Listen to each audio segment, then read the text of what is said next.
Thank you, Madam Chair. I rise today to offer my amendment that utilizes the Holman Rule to reduce the salary of Director of Bureau of Ocean Energy Management, Elizabeth Klein, to $1. Ms. Klein is a radical environmentalist and a partisan hack comprised of special interests and mirrored in ethical conflicts. Her conflicts of interest were so severe that even Senator Manchin voted to block her nomination as Deputy Secretary of the Interior.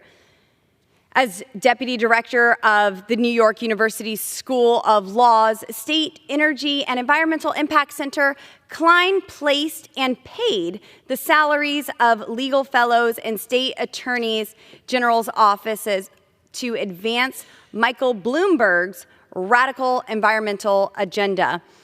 The use of private money to conduct public business is ethically flawed, and Indiana's Attorney General categorized Ms. Klein's program as a, quote, arrangement through which a private organization or individual can promote an overtly political agenda by paying the salaries of government employees, end quote.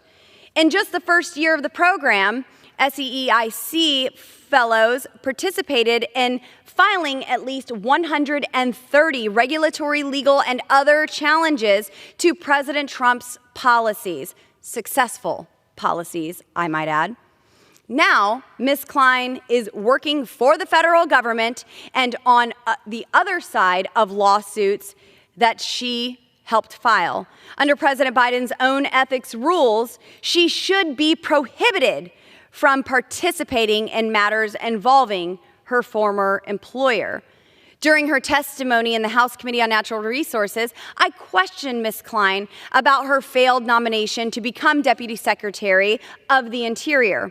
I asked if she had been provided with a recusal list and formally requested that she provide that list to the committee. Ms. Klein told the committee that she was, quote, happy to provide that list, end quote.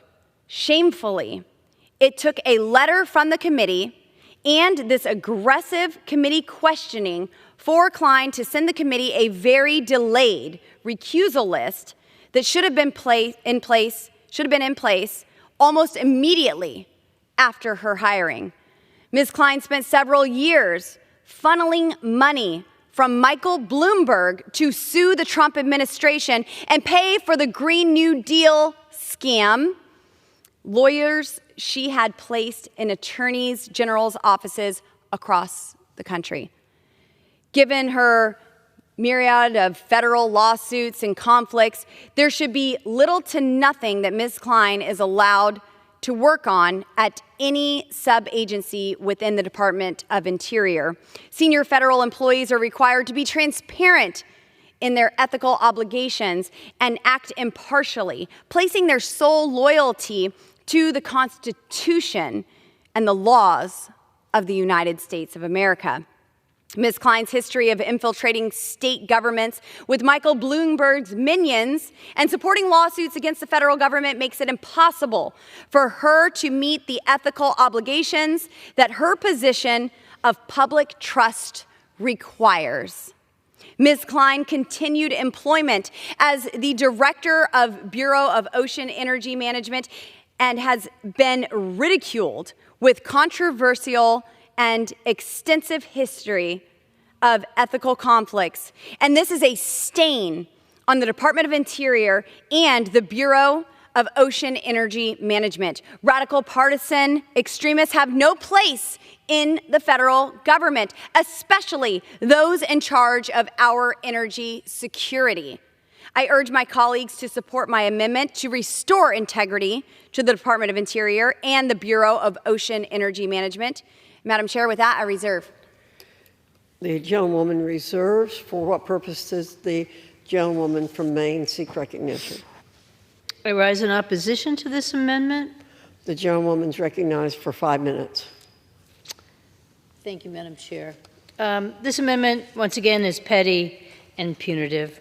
I don't think this is the appropriate place to pursue grudges against public servants, hardworking public servants who we ask to do an extremely important job in Washington. Let me just say this. This is a use of the Holman Amendment